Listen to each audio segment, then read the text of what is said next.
Donald Trump comes to Texas. It's October 25th, 2024, and these are your headlines. With less than 2 weeks to go until Election Day, former President Donald Trump made a stop today in the Lone Star State to talk about what else but the border crisis. The press conference was set up in short order at the Austin airport as Trump flew in to record a podcast interview with Joe Rogan later in the afternoon. Well, even before Trump took the stage, pictures adorned the front of the room depicting illegal aliens who had committed violent crimes in Texas, a result of the Biden-Harris administration's open border policies. Banners flanking each side of the stage read "Deport illegals now" and "End migrant crime," setting the tone for the speech. Trump said that Texas has become ground zero for the border crisis under Kamala Harris. Alexis Nungaray, the mother of 12-year-old Jocelyn Nungaray, who was slain by illegal aliens in Houston, was also in attendance. She said that Kamala Harris never reached out to her following her daughter's murder. Trump was also joined by members of the National Border Patrol Council, which has endorsed Trump's candidacy.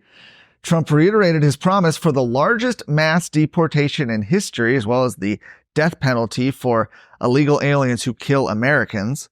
Vice President Kamala Harris was also in Texas, hosting a rally in Houston later in the evening, alongside Democrat Representative Colin Allred, who, of course, is challenging Ted Cruz for his Senate seat. Trump took aim at her for coming to fundraise, but to not meet with any victims of migrant crime. A group of state lawmakers, led by Cody Harris, are siding with the Texas Department of Criminal Justice in the legal battle surrounding some House members' attempt to exonerate convicted child murderer Robert Roberson. Scheduled to be executed last week, the Texas Supreme Court issued a stay after members of the House Criminal Jurisprudence Committee, led by Democrat Representative Joe Moody, issued a subpoena for Roberson, raising an issue that's been called a constitutional crisis. Roberson was convicted of killing his 2-year-old daughter Nikki in 2002 in Palestine, a district represented by Cody Harris. With the court preparing to rule on the use of a legislative subpoena as a tool to stop executions, a group of Republicans have filed an amicus brief in the case against their colleagues. The letter says more than 100 votes of state and federal court judges have reaffirmed Roberson's conviction and sentence at every turn, adding that those waging this campaign on a child murderer's behalf do not speak for the full Texas House of Representatives. This brief comes after Attorney General Ken Paxton released a report detailing the gruesome acts committed by Roberson. That report was rebutted by a group of lawmakers, including Representative Jeff Leach, Brian Harrison, and some others.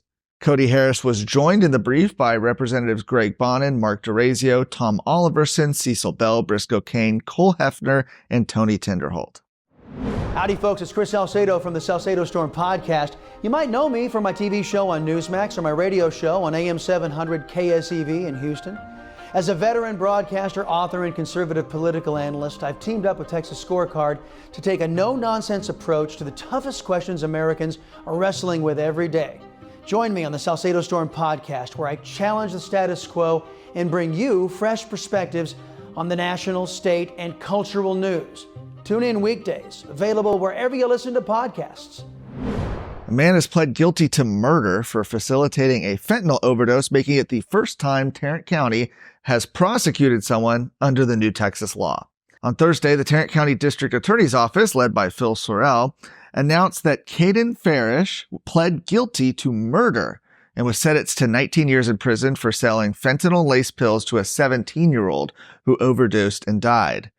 Farish's conviction marks the first time Tarrant County has charged an individual with murder if they make or deal fentanyl that results in a death. Fentanyl is considered an extremely deadly drug, can be made in many forms, including powder, pills, sprays, and even eye drops.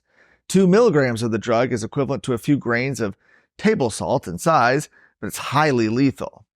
In June of last year, Governor Greg Abbott signed 4 pieces of legislation to combat the fentanyl crisis taking place in Texas. The new law creates a criminal offense of murder for supplying fentanyl that results in death. It also enhances the criminal penalty for the manufacture or delivery of fentanyl. For more of today's stories, go to TexasScorecard.com.